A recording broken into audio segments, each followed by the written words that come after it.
दोस्तों, आज हम एक्सप्लेन करने वाले हैं एक कमाल की मर्डर मिस्ट्री मूवी को, जिसका नाम है अंताक्षरी। ये मूवी आपका दिमाग घुमा देगी, इसलिए वीडियो को भी लाइक कर दीजिए। हम जल्द ये कहानी शुरू करते हैं। तो मूवी के पहले सीन में हम एक छोटे से परिवार को देखते हैं, मम्मी पापा और बेटी, जो रात के समय अपने घर पे टीवी देख रहे होते हैं। तभी लड़की को उसके बॉयफ्रेंड का कॉल आता है। लड़की किसी तरह बहाना बनाकर बॉयफ्रेंड से बात करने घर से बाहर निकल जाती है। फिर वो कॉल पर बात कर ही रही होती है कि उसी वक्त पीछे से कोई उसके गले में स्टेथोस्कोप डालकर उसका गला घोंटकर मार डालता है। फिर सीन यहाँ से कट होकर एक छोटे से गांव में शिफ्ट होता है। किसी झोपड़ी में एक बच्चा और उसकी माँ रहते थे। बच्चा रोज सुबह जल्दी उठकर नदी में नहाता, फिर स्कूल जाता। उस बच्चे के गांव में अनंतन नाम का एक अमीर लड़का भी होता है, जिसके पास एक बाइक थी। बच्चा अनंतन को देख सोचता है कि एक दिन वह उसकी बाइक पर जरूर बैठेगा। तब वो हर रोज अनंतन से लिफ्ट मांगने की कोशिश भी करता, पर अनंतन उसे अनदेखा करके चला जाता था। एक बार तो अनंतन उसे बाइक छूने के कारण मार भी देता है। ये चीज दो बूढ़े आदमी नोटिस करते हैं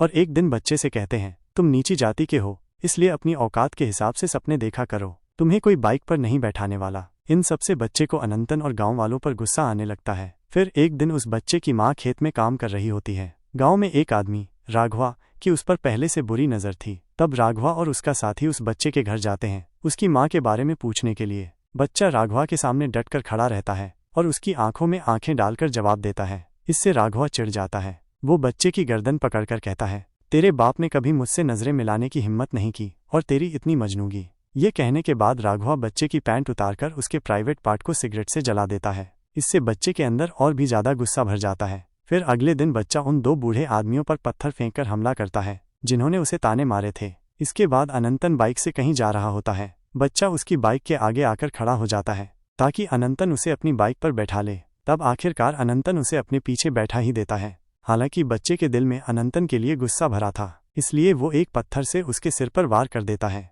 तब अनंतन बाइक को सीधा पुलिस स्टेशन ले जाता है और पुलिस से कहता है, ये लड़का पागल है, मैंने इसे बाइक पर बैठाया, फिर भी इसने पत्थर से मुझे मार दिया, इसे लॉकअप में बंद कर दीजिए। लेकिन पुलिस वाला बैठकर उस बच्चे को समझाता है। वो कहता है, तुम्हें बाइक पर बैठना इतना पसंद है तो तुम इतनी मेहनत करो कि बड़े होकर खुद ही बाइक ले सको, या तो पढ़ लिख कर मेरी तरह पुलिस वाले बन जाओ, जिससे तुम हमेशा बाइक पर घूम पाओगे।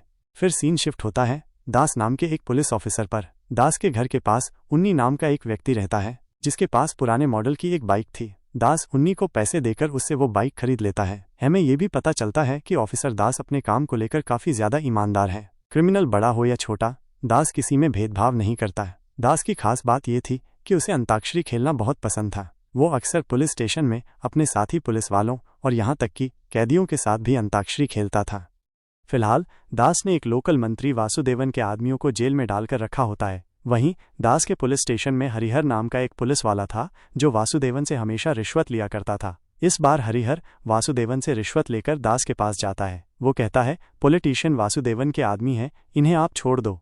दास जवाब देता है, ये किसी के भी आदमी हो, मुझे कोई फर्क नहीं पड़ता, उसे कहो पहले FIR रिपोर्ट करवाए। तभी दास को एक कॉल आता है। दूसरी तरफ से कोई कहता है, तुम्हें अंताक्षरी खेलना पसंद है ना, मेरे साथ अंताक्षरी खेलो।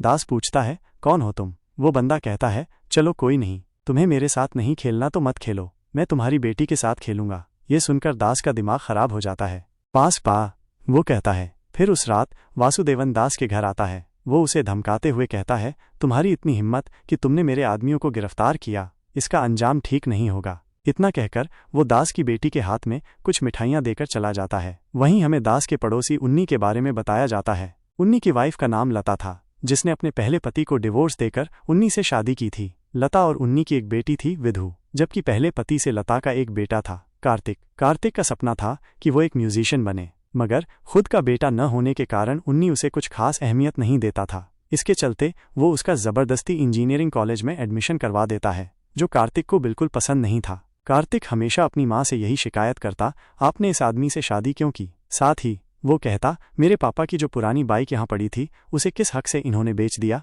इस तरह वे लोग अक्सर झगड़ते रहते थे। फिर हम देखते हैं कि DSP के दूर के रिश्तेदार श्रीनिवास पुलिस स्टेशन में ज्वाइन करते हैं। DSP श्रीनिवास को दास के पास ले जाने लगता है। अब हम दास की बीवी चित्रा को देखते हैं, जो किसी हॉस्पिटल में नर्स थी। वहाँ का डॉक्टर बहाने से चित्रा को इधर उधर टच करता, जो चित्रा को बिल्कुल भी पसंद नहीं था। अब एक दिन जब दास की बेटी स्कूल से घर लौट रही होती है, तब रास्ते में एक अनजान शख्स उसे अपने साथ अंताक्षरी खेलने को कहता है। वो शख्स नजर नहीं आता, बस झाड़ी में से कोई आवाज आ रही होती है। दास की बेटी डर के मारे अपने घर की तरफ दौड़ती है। तभी वो शख्स भी हाथ में स्टेथोस्कोप लिए उसका पीछा करने लगता है। उसका चेहरा पूरी तरह ढका हुआ था। दास की बेटी जैसे ही अपने घर के बाहर पहुंचती है, वो मास्क वाला आदमी उसके गले में स्टेथोस्कोप डालकर खींचने लगता है। उसकी चीखें उसकी माँ चित्रा सुन लेती है और तुरंत घर के बाहर आ जाती है। चित्रा को देखकर वो आदमी लड़की को छोड़कर वहां से भाग जाता है। इसके बाद चित्रा तुरंत ये बात अपने पति दास को बताती है। जब दास उस जगह पहुंचता है तो उसे वहां उस आदमी का चेहरा ढकने वाला कवर मिलता है।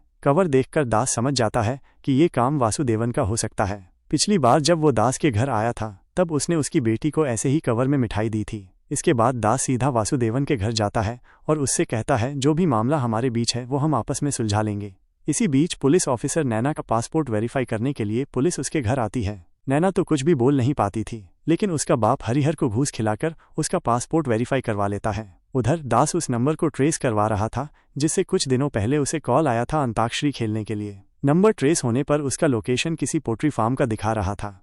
दास फौरन श्रीनिवास के साथ उस पोल्ट्री फार्म पहुंचता है। वहां उन्हें वो फ़ोन भी मिलता है, लेकिन पोल्ट्री फार्म के लोग कहते हैं ये फ़ोन किसका है हमें नहीं पता, शायद यहाँ कोई रखकर चला गया होगा। इसके बाद दास श्रीनिवास को बताता है उस क्रिमिनल ने 10 AM के स्टेथोस्कोप से मेरी बेटी का गला घोटने की कोशिश की थी। तुम पुराने रिकॉर्ड से पता करो कि पहले कभी ऐसी वारदात हुई है या नहीं जिसमें किसी क्रिमिनल ने स्टेथोस्कोप का इस्तेमाल किया हो।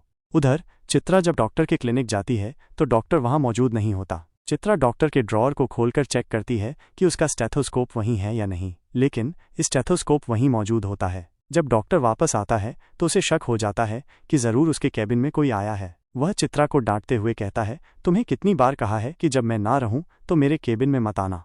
इस तरफ श्रीनिवास दास को बताता है ऐसे 2 केस हुए हैं जिनमें क्रिमिनल ने विक्टिम को स्टेथोस्कोप से मार दिया था। पहला मर्डर 2015 में अनी नाम की लड़की का हुआ था और दूसरा 2018 में कविता नाम की लड़की का। इन दोनों के रिकॉर्ड्स में लिखा है कि उनकी मौत किसी सॉफ्ट मटेरियल से गला घोंटकर हुई है। ये सॉफ्ट मटेरियल स्टेथोस्कोप हो सकता है। अगर हम और पुराने रिकॉर्ड्स देखें तो ऐसे और भी केस मिल सकते हैं। इसके बाद श्रीनिवास विक्टिम्स के फैमिली मेंबर्स के नंबर निकालकर दास को देता है। कविता की मां दास को बताती है कविता के मर्डर के बाद उसके पापा की भी मौत हो गई थी। फिर हमें मूवी के शुरुआत में जिस लड़की का खून होते हुए दिखाया गया था वो कविता ही थी। अनी के घर से भी दास को यही खबर मिलती है कि उसके मरने के कुछ दिनों बाद उसके पापा की मृत्यु हो गई थी। पुलिस ने इस केस को एक्सीडेंट का नाम देकर बंद कर दिया था। दास ये बात श्रीनिवास को बताता है इन दोनों केसेस में एक बात कॉमन है, दोनों लड़कियों के मर्डर के बाद उनके पिता की भी मौत हो गई। ये कैसे हो सकता है? अगर ऐसे और कोई केस हैं तो उनके बारे में पता करो और मुझे बताओ। इसके बाद श्रीनिवास ऐसे कई और केस की लिस्ट बनाकर दास को देता है। लिस्ट देखने पर दास की नज़र 2 नामों पर पड़ती है, दिवाकरण और दीपिका। दास कहता है मैंने इन दोनों नामों को कहीं तो सुना है। दास को यह भी पता चलता है कि इनमें से एक केस की जांच डीएसपी ने की थी। फिर दास और श्रीनिवास डीएसपी के पास जाते हैं, लेकिन डीएसपी दास की मदद करने के बजाय उल्टा उसी पर चिल्लाते हुए कहता है क्या मतलब है तुम्हारा? क्या मुझे अपना काम नहीं आता? तुम्हें क्या लगता है कि मैंने बिना जांच किए केस को क्लोज कर दिया होगा? डीएसपी दास को केस बंद करने का आदेश देता है, लेकिन दास अपनी जांच जारी रखता है क्योंकि यहाँ सवाल उसकी बेटी की सुरक्षा का था। इसी दौरान उन्नी की बेटी विधु घर के आसपास अपनी बिल्ली को खोज रही होती है। वो एक पुराने घर तक पहुंच जाती है और अंदर झांककर डर जाती है। वो भागते हुए अपने घर लौटने की कोशिश करती है। रास्ते में उसे दास मिलता है। विधु को डरा हुआ देखकर दास उस पुराने घर में जाने का फैसला करता है। वहां दास को विधु की मरी हुई बिल्ली लटकती हुई नजर आती है। अंदर जाकर दास देखता है कि नैना भी उसी घर में मौजूद थी। नैना दास को देखकर भागने लगती है। दास उसका पीछा करता है और काफी देर तक दौड़ने के बाद उसे पकड़ लेता है, लेकिन नैना बिना किसी वजह के जोर जोर से चिल्लाने लगती है। 2 कॉलेज स्टूडेंट्स दास की कार्रवाई को पास खड़े होकर अपने फ़ोन में रिकॉर्ड कर लेते हैं और इंटरनेट पर डाल देते हैं। वो वीडियो तेज़ी से वायरल हो जाती है, जिससे लोग दास पर सवाल उठाने लगते हैं। लोग पूछते हैं क्या बिना लेडी कांस्टेबल के किसी को गिरफ्तार करना सही है? यहाँ तक कि दास को बदतमीज और अन्य अपमानजनक बातें भी कही जाती हैं। इसके बाद डीएसपी दास को कॉल करके खूब सुनाता है। पुलिस डिपार्टमेंट उसके खिलाफ जांच शुरू कर देता है और उसे अस्थायी रूप से ड्यूटी से सस्पेंड कर दिया जाता है। उधर वासुदेवन तो ऐसे ही मौके की तलाश में था। वो हरिहर को रिश्वत देकर नैना से झूठा बयान देने को कहता है। फिर हरिहर नैना के पास पहुंचता है और उसके सामने एक झूठा बयान पढ़कर उस पर साइन करने को कहता है। उस रिपोर्ट में लिखा था कि दास ने नैना के साथ जोर जबरदस्ती की और उसे मारा पीटा भी, लेकिन नैना सब सुनने के बाद उस कागज पर साइन करने से मना कर देती है। तभी हरिहर को पता चलता है कि नैना बोल सकती है, वो गूंगी नहीं है, बस उसका स्वभाव शांत था। ये देखकर हरिहर नैना पर साइन करने का दबाव डालता है। इतने में बाहर खड़ी लेडी कांस्टेबल अंदर आकर नैना के पास बैठ जाती है। फिर नैना अपना बयान देती है, इसमें ऑफिसर दास की कोई गलती नहीं है, मैं मरी हुई बिल्ली को देखकर डर गई थी इसलिए वहां से भागी। इधर दास अपने फ़ोन में कुछ पुराने रिकॉर्ड्स चेक करता है और उसे एक चौंकाने वाली बात पता चलती है। वो तुरंत श्रीनिवास को अपने घर बुलाता है और कहता है, मेरे और मरे हुए सभी विक्टिम्स में एक चीज़ कॉमन है, मेरी बुलेट बाइक। पिछले 1 साल में ऐसे करीब 10 मर्डर्स हुए हैं। जिन भी लोगों का खून हुआ है उन्होंने कभी न कभी मेरी बाइक को चलाया था या उससे जुड़े थे। जो भी इस बाइक को चलाता है पहले उसकी बेटी का खून हो जाता है और फिर वो व्यक्ति भी मारा जाता है। इसके बाद बाइक गैराज में छोड़ दी जाती है और कोई दूसरा इसे खरीद लेता है। यही सिलसिला फिर से शुरू हो जाता है। फिलहाल ये बाइक मेरे पास है, इससे पहले ये कार्तिक के पिता दिवाकरण के पास थी। जब लता और दिवाकरण का तलाक हुआ तो दिवाकरण ने प्रॉपर्टी के साथ ये बाइक भी अपने बेटे कार्तिक को दे दी थी। हालांकि जब ये बाइक दिवाकरण के पास थी उसी दौरान उसकी मौत हो गई थी। हमें सबसे पहले इस बाइक के पहले ओनर का पता लगाना होगा। इसके बाद दास को बाइक के पहले ओनर अनंतन का पता चलता है। फ्लैशबैक, जब अनंतन उस बच्चे को पुलिस स्टेशन लेकर गया था तब पुलिस ने उसे जेल में डालने की बजाय काउंसलिंग करके छोड़ दिया। इस बात से अनंतन को गुस्सा आ गया। वो कहता है, इस बच्चे ने मेरा सिर फोड़ा और पुलिस ने कुछ नहीं किया, अब मैं इसे सबक सिखाऊंगा। इसके बाद अनंतन राघवा से मदद मांगता है। राघवा कहता है, इसकी चिंता मत करो, मैं इसे मज़ा चखाऊंगा। फिर राघवा अनंतन को उस बच्चे के घर ले जाता है। वहाँ अनंतन बच्चे को पेड़ से बांधकर बुरी तरह पीटने लगता है। इसी दौरान राघवा स्टेथोस्कोप से बच्चे की मां का गला घोंटता है और उसका बलात्कार करता है। गला घुटने के कारण बच्चे की मां की मौत हो जाती है। इसके बाद अनंतन और राघवा मां बेटे को उसी हालत में छोड़कर वहां से चले जाते हैं। कुछ देर बाद बच्चा अपने हाथ पैर खोलकर घर के अंदर आता है और अपनी मरी हुई मां की लाश देखकर फूट फूट कर रोने लगता है। वहीं वो ठान लेता है कि वो अनंतन और राघवा को मारकर रहेगा। बच्चा एक हाथ में स्टेथोस्कोप और दूसरे हाथ में चाकू लेकर अनंतन के घर पहुंचता है, लेकिन तब तक अनंतन और राघवा एक सड़क हादसे में मारे जा चुके होते हैं। ये देखकर बच्चा चीख चीख कर रोने लगता है क्योंकि वो उन्हें अपने हाथों से मारना चाहता था। Present time. अब दास उस बच्चे की कहानी पूरी तरह जान लेता है। उसे पता चलता है कि उस बच्चे का नाम किशोर था। उस हादसे के बाद किशोर को मेंटल हॉस्पिटल में भर्ती कर दिया गया था, लेकिन वो वहां से भाग निकला। अगले सीन में दास एक साइकेट्रिस्ट के पास जाता है और किशोर के बारे में पूछताछ करता है। सारी डिटेल्स जानने के बाद साइकेट्रिस्ट दास को बताता है किशोर उन दोनों को अपने हाथों से मारना चाहता था पर ऐसा नहीं कर सका। इस असफलता का गुस्सा उसके अंदर आज भी है। अब जो भी उस बाइक को चलाता है किशोर उसे अनंतन समझकर मार डालता है। बाइक के ओनर को मारने से पहले वो उसके बच्चे को मारता है ताकि बाइक का मालिक अपने बच्चे को खोकर मानसिक रूप से बिखर जाए, और फिर वो अंत में उसे भी मार देता है। साइकेट्रिस्ट ये भी बताता है कि किशोर अपने शिकार के स्वभाव को देखकर वैसा ही व्यवहार करता है। जैसे दास को अंताक्षरी खेलना पसंद है, इसलिए उसने उसे कॉल कर अंताक्षरी खेलने के लिए कहा। अब श्रीनिवास दास को घर पर सिक्योरिटी रखने की सलाह देता है, लेकिन दास इनकार कर देता है। वह कहता है, इसका कोई फायदा नहीं, वो किलर मुझे घर के बाहर भी टारगेट कर सकता है, मेरे परिवार पर हमला कर सकता है, इससे अच्छा है कि मैं खुद ही उसका इंतजार करूंगा। इसके बाद दास हर रोज किशोर के आने का इंतजार करने लगता है। एक रात जब दास अपने परिवार के साथ सो रहा होता है तब बाहर से उसकी बाइक के स्टार्ट होने की आवाज आती है। वो तुरंत बाहर भागता है, लेकिन वहां कोई नहीं होता, बस उसकी बाइक की हेडलाइट जल रही होती है। दास समझ जाता है कि ये किशोर का काम है। तभी किशोर बिना सामने आए दास के साथ अंताक्षरी खेलने लगता है। दास भी उसे ढूंढते हुए अंताक्षरी खेलता रहता है। इसी दौरान किशोर दास के घर का दरवाजा तोड़ने की कोशिश करता है। जैसे ही दास किशोर के करीब जाता है किशोर उस पर हमला कर देता है। दास गंभीर रूप से घायल हो जाता है, लेकिन अपने परिवार की सुरक्षा के लिए जैसे तैसे खड़ा होता है। किशोर ने चेहरे पर कवर पहना हुआ था जिससे उसकी पहचान छिपी रहती है। दोनों के बीच जमकर लड़ाई होती है। कुछ ही देर में दास किशोर के चेहरे से कवर हटा देता है, लेकिन कवर हटते ही किशोर फिर से अंधेरे में छिप जाता है। दास उसे बाहर आने के लिए ललकारता है, लेकिन किशोर बाहर नहीं आता।